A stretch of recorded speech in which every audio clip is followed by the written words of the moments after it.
Thank you for having me. My name's Becca, and I'm an alcoholic. And my sobriety date is October 25th, 2017. So I'm coming up on 4 years. Um, and I hate public speaking. I'm just gonna put that out there.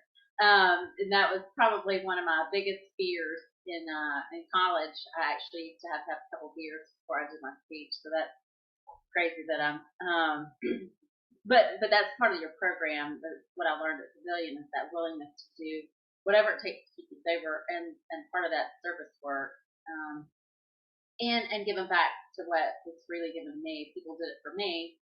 I remember sitting in the rooms, sitting in the main room at Pavillon and listening to speakers and hearing what I needed to hear at that moment, to keep my hope, and willingness there. So I grew up very normal, and normal life. Um, Parents were together. No major trauma growing up. Um, and I'll say I took my first alcoholic drink, and there was no drinking in my house, and it's because alcoholism ran in my family, and I knew that when I first picked up my a drink when I was 16. And I didn't fall in love. It wasn't some big love story from the beginning. It didn't change my whole um, feeling at first. It just kind of let me relax at a high school party. But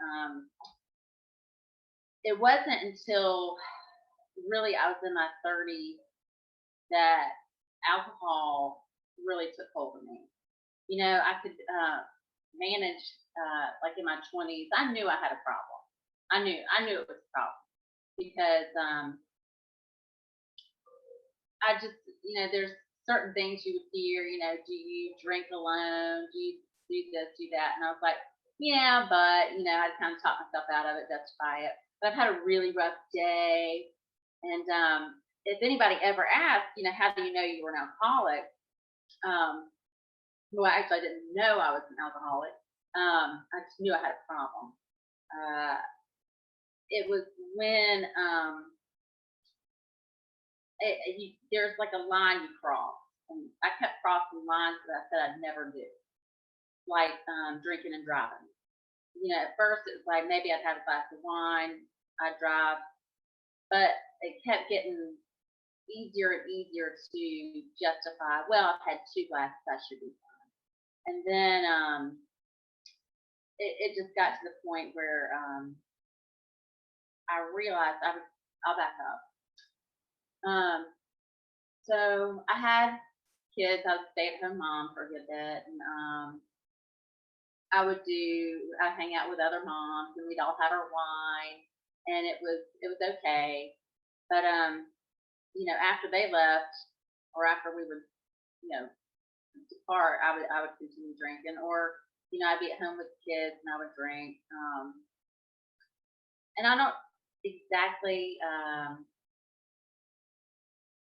it, and then I would try to give like I wouldn't drink till 5, then I wouldn't drink till 4, then I'd start at 2. So it just got out of control. So I can tell you, I was not in a great marriage. Towards the end of my drinking career, I was about late 30s, early 40s, and I just started in nursing school, and I'd finished nursing school, and I was at a point that alcohol was starting to take its physical toll on me. I was starting to have those withdrawals, like shaking, couldn't hold a pencil, I couldn't hold a fork without having my alcohol of choice is wine. But like they say, in the book, I would try to do some beer every now and then, do a margarita, do a liquor drink, but really my drink was wine.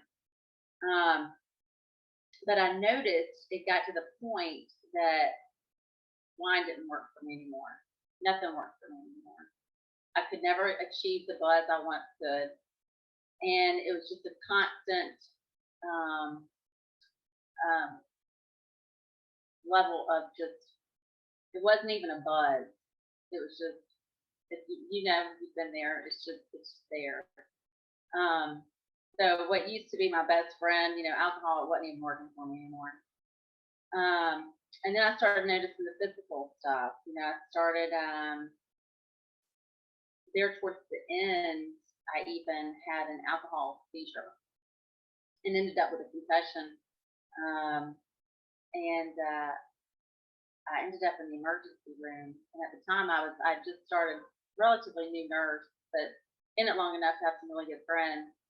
And so there I was in the emergency room amongst my coworkers and my friends, and the ones that were taking care of me. And I almost died. I mean, I had to be bagged and everything.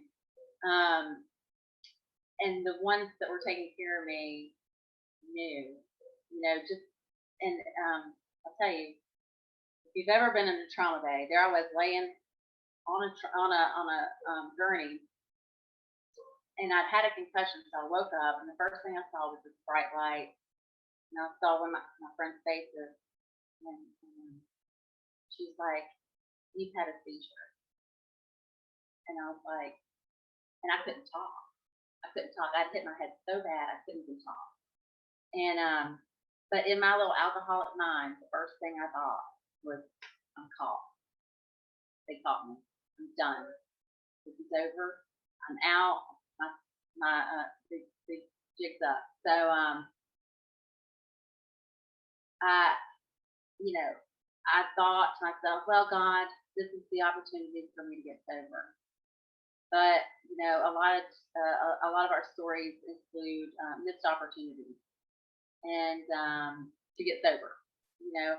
And I could have used that as an opportunity to get sober, but I didn't. I still was out. I went back out. I had maybe like 1 or 2 weeks where I didn't drink. I was like, oh, this was my rock bottom, but it was not my rock bottom. You would think ending up in a trauma bay with your friends bagging you would be your worst, but it was not.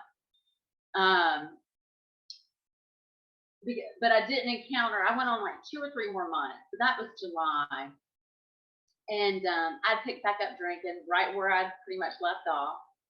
I took maybe 2 or 3 weeks of drinking little Bud Light margarita things to try to ease back into it, and maybe control my drinking. No, it did not work. So so I was right back at it. And so in October of 2017, I decided that I needed to I couldn't pinpoint it. Like, I wasn't people talk about it. I wasn't suicidal, but I just really didn't care about anything anymore. And so I was actually, the morning I decided to get sober, I had been drinking, and I was laying there on the couch like I normally did, and my husband at the time walked in, and I was going to have a conversation with him about how life would be better probably if we got a divorce. Nothing to do with my drinking, just about this. I had a toxic relationship, needed this divorce. So he comes in and we're talking. He goes, "Let's talk about the real problem." And we had not really talked about it. He goes, "Let's talk about your alcoholism." And I was like, not on my radar to talk about. It was all about other people, not me. And he said, "Let's talk about your alcoholism." And I was like, and that's how I knew. There's moments in your stories, recovery stories, that where there's like divine intervention. And the words that came out of my mouth were not mine. I attribute it to my higher power, God. And I said, okay, let's talk about it. The alcoholic me would not have wanted that. I would have avoided that one. But something came out of me that said, you know what?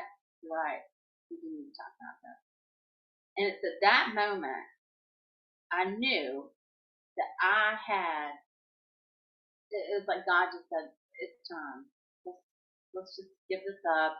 It's time to let this go. It's only, I knew in my heart, and, as a healthcare professional, I knew where it was heading. And said, okay, let's do it. And he said, well, I've been looking into it, and there's a couple of different, options for you. There's a treatment center up in Nashville. I live outside of Charlotte. So there's a treatment center in Nashville, near Asheville, and they have a inpatient residency program that you can go for like 6 to 8 weeks. And I was like, oh, 6 to 8 weeks. Oh my God, how is life gonna operate without me? But something told me, it was like, you know what? If you don't do this, then you gotta do it. You gotta do it. And I'd seen enough intervention television shows to know that if I didn't go right at that moment, my little alcoholic was going to talk myself out of it. So I said, right, let's go. I don't need to hear, 6 to 8 weeks. If y'all got it, you can take care of it. But on one stipulation, you go get me a box of wine. Because I knew it was my last hurrah with this Chardonnay. Or that's what, and it was.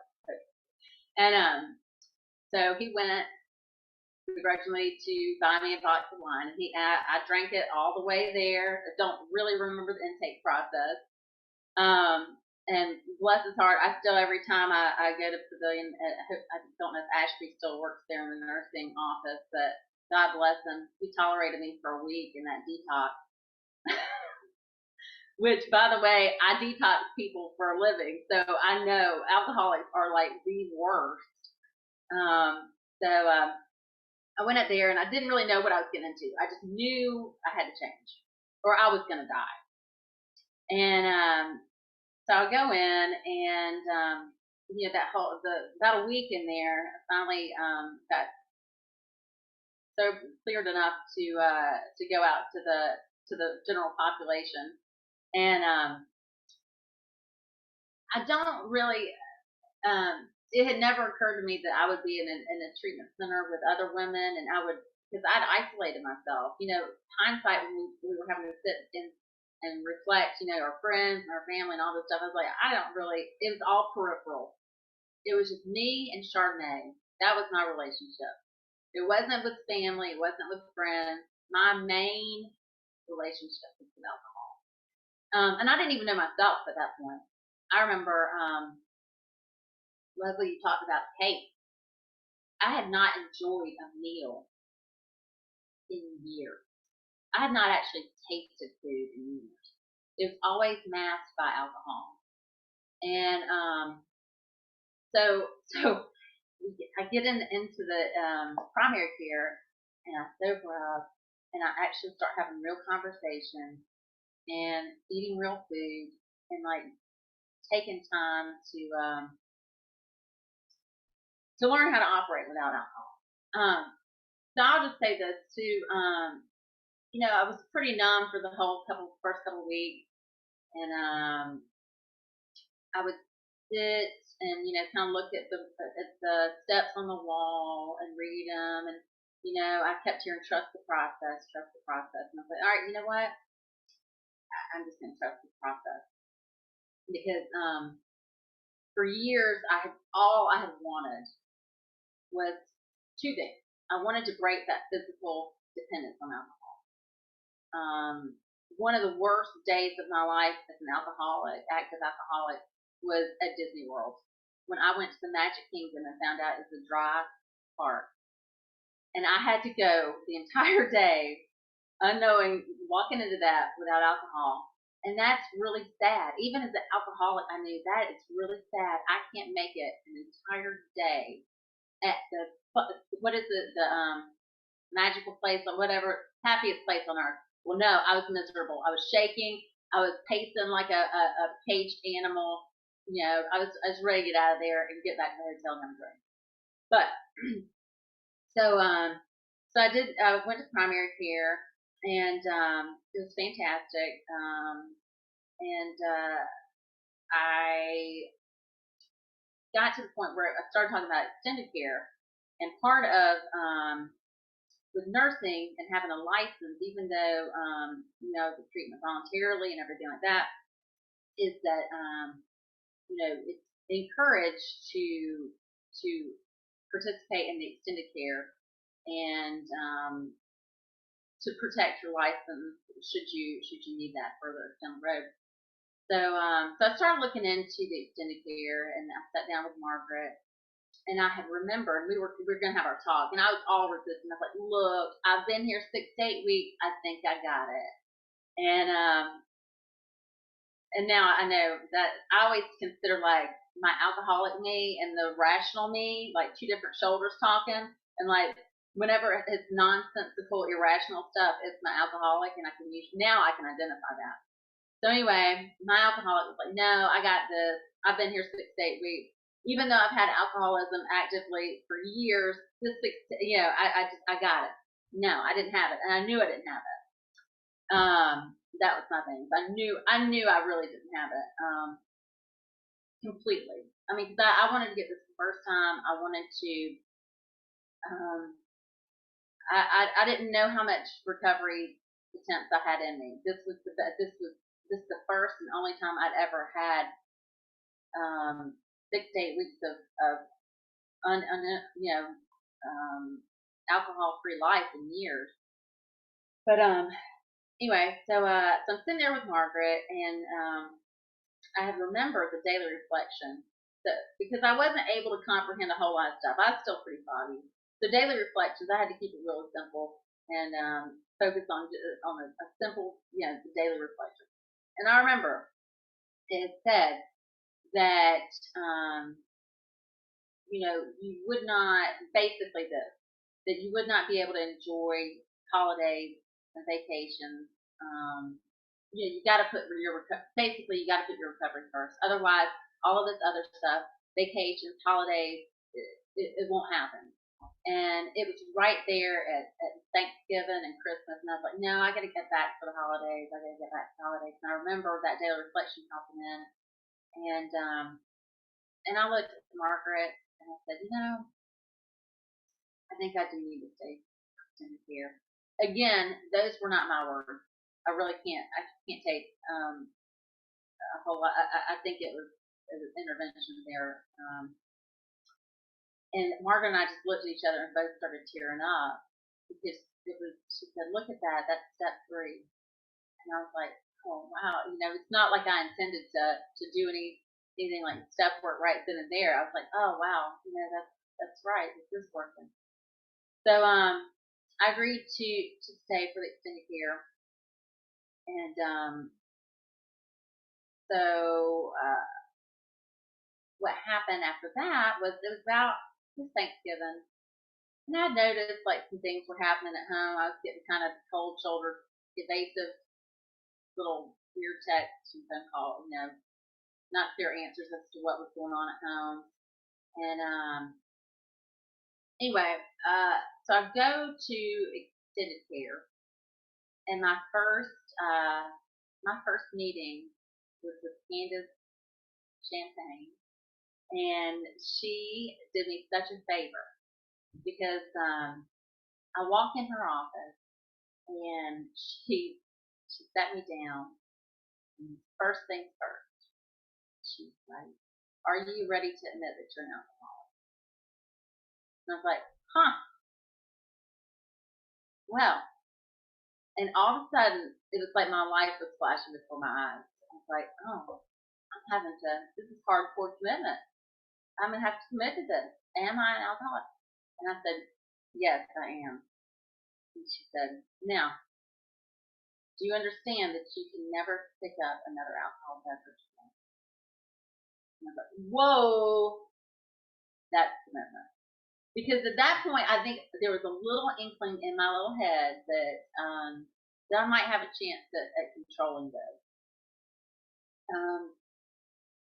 And I said, "Wow, okay."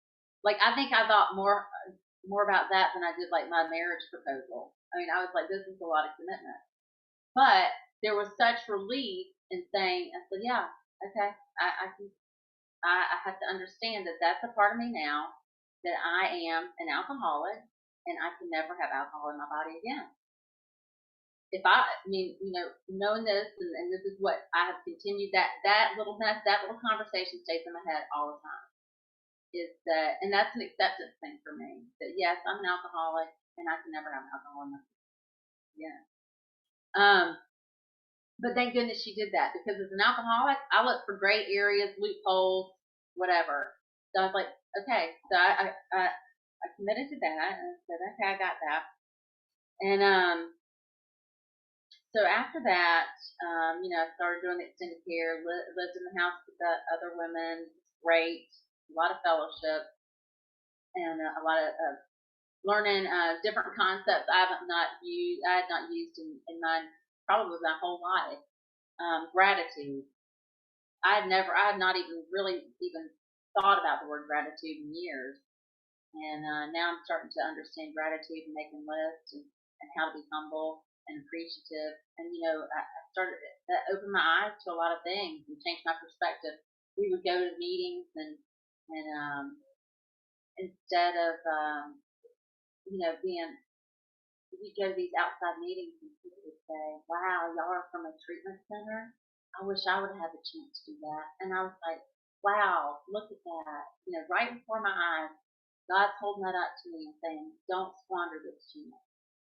And I've learned at my experience with William and in my recovery process that for me, I believe that everything is put in my path for a reason, good and bad. So it was, in extended care, you get to go home for, I forget what you call it. Um, anyway, 2 or 3 days. It kind of helps you get get a temporary sponsor, get the meeting set up where you would, make some kind of connections outside of Pavillon. And so it was right at Christmas, so everybody was going home at Christmas, and so I get this text from my husband at the time. He's like, "Well, your dad's gonna come pick you up and bring you home for Christmas." And I was like, "Okay." And thought that was a little weird. And so my dad came to get me, brought me home, 2 hour car ride. My dad's not a great liar, so I knew something was up. And anyway, got to my parents' house, it's right near my house, and my parents told me, like, well, you can't go home. So I can't go home. I said, yeah, your husband's filed for divorce, and put like almost like a restraining order for me that I couldn't go back. And I was like, well, huh. Well, right now I have not been served, so I'm going to go back and get my car and everything like that. That I got over to the house and got served with these papers and got told that I couldn't go in my house see my kids. And uh, I left. I'm outside of my house and I'd not driven in 2 months. And I tell this story because it's for me it was a turning point. This is a supplemental story to turning your life and your will over to God and trust. So I'm standing there in that driveway, and all of a sudden, I had not really faced any consequences from my drinking, and now I was. And I said, wow, I don't have a home, and I don't have my kids, huh? But I had the right, and I knew that God had gotten me through all of that other stuff and broken me from that cycle of alcoholism, dependence, that I could get through this. And without hesitation, I got my keys, and I got in the car, and I drove over to my parents, got the stuff in order for whatever was to follow with a divorce, and getting an attorney and whatnot, which was difficult on December 19th on a Friday. But it was doable. It happened. I don't know. Things fell into place. God really worked for me on that too. But so I sent Candace an email that said, look, we'll change of plan. This has happened. And she said, just don't drink. Easy. Okay, I can do that. Just don't drink. So I was like, all right. So So I knew they had taught me. I've been taught enough to know that to listen to Candace. She told me don't drink. And some of my friends from Pavillon sent me texts like, whatever you need, call me, blah blah blah. But I got in the car and I had to wear my dad's clothes because I was not prepared. So I got in the car and I drove to the local Serenity Club. And I walked in the door. I'm sitting there, don't know anybody, and so I knew to be in an AA meeting. I'm sitting there and I'm starting to cry. Poured out on the table. I don't really have a lot to say except I just got served with divorce papers and I'm thrown out of my house. And I remember a guy sitting there. He was like, I've never been through divorce, but I can tell you what I do know, and I know what solution is, and I know what it's not. I just don't. I was like, okay, again, heard that. But I knew that I would have support, and people gave me their numbers, and I went back the next day and I went to a meeting because I knew that was at least an hour of time that I could get some fellowship and support my people that kind of knew what I was going through. And so anyway, I got back to Pavillon, and I think I had like 2 or 3 weeks left, and oh, this is the key. This is another really good moment for me. So I got back to Pavillon. The house was empty. Extended relief care house was empty, and I'm sitting there. And all my friends are home with their families, and I said, well, there's me with my keys. And I look at my keys, and they there's almost like a light shining down on them. Really, it was almost like I was in a movie. It was kind of a weird moment. And I see these keys, and I look and I say, wow, I could drive down the street, see there's a grocery store still open, and I could buy wine, and I could drink it. And then this little thing inside my head said, well, you would know, and God would know. Who do you really want? Is it one? So I just looked at those keys, kind of put them aside, and I sat there and I did something that I would have never thought I could do when I was drinking. And I sat there sober by myself, peacefully, and I didn't die from not having alcohol in my system. I wasn't, I was actually able to sit there and be comfortable with myself, and that was, uh, and having that, it's part of that for me was that accountability, my ability to say no at that moment. That built confidence that I did have some concept of a program working for me, of what I thought was going to work for me. So long story short, uh, fast forward to like my last couple days here at William, you have to do a relapse prevention statement or something like that. And fortunately, um, and it helped really get me through a lot of stuff. And in it, I acknowledged that I kind of processed it like this. I'm a good nurse, I'm a good mom, and I'm a great alcoholic. And so, but I can take away all of those things. I can take away being a nurse. I can take away being a mom.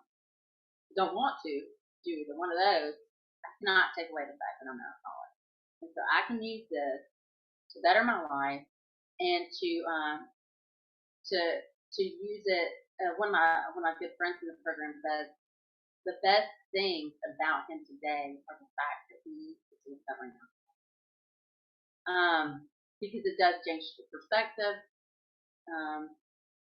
It shows you,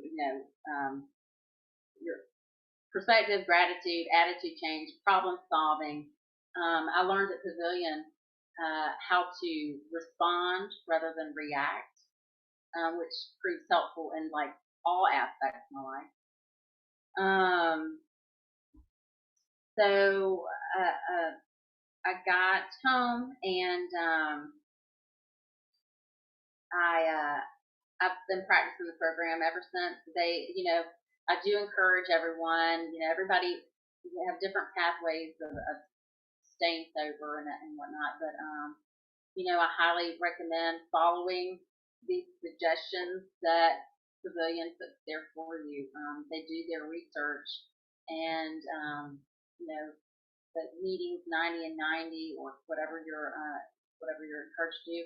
I was actually encouraged also to do Tammy Bell in Charlotte. She does um, additional counseling. You participate in like a peer support group. I also with nursing, I participate in a peer support group. Anybody that is in a licensing kind of profession, a lot of state boards, even you can voluntarily or involuntarily, if you have that income charge or anything on you, participate in I'm committed to a 5-year program where I can get selected at any moment to take a drug or alcohol test, which provides tremendous accountability, not just for me professionally, but personally.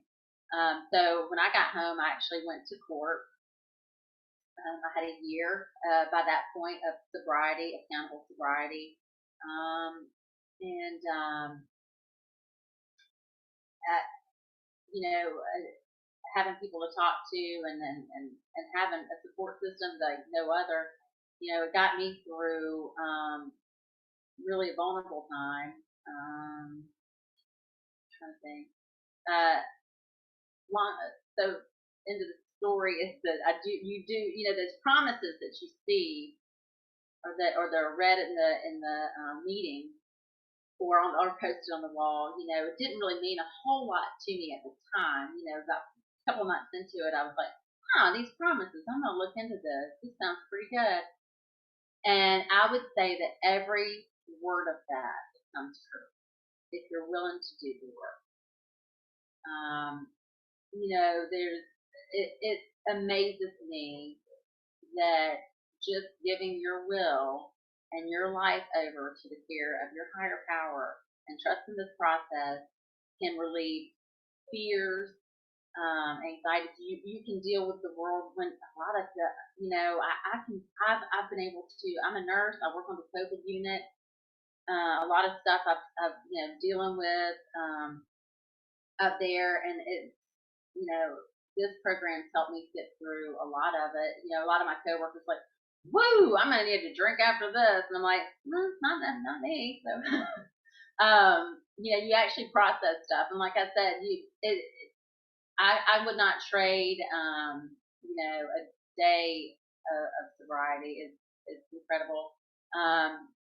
It helped me, especially in my first, you know, months or two of recover, at Pavillon. I actually would look. Part of the fear for me was that it would change my personality. Taking away alcohol was going to change my personality, and I was not going to be fun anymore. Life was going to be boring, and uh, and so I would look to see who's famous was sober, and it was interesting to me, like, and it was encouraging to see, like, different people like Robert Downey Jr. Not that I have a whole lot in common, Macklemore, Chris Hardwick, all these like comedians and funny people. I was like, well, wait, now they're able to be funny and have a life and look like they're having fun, and they're sober. So that was helpful. But yeah, life is, and it's so good to authentically laugh too. I had not done that in years, and to actually sit there. I remember it being in the primary women's group, and we all were playing a game, and we were just laughing and laughing and laughing. I said, "Listen to that. That's authentic joy." I had not before that. It had just been like drunk giggles and stuff like that out of me, or like whatever. But this is actually authentically living. So again, I wouldn't trade it.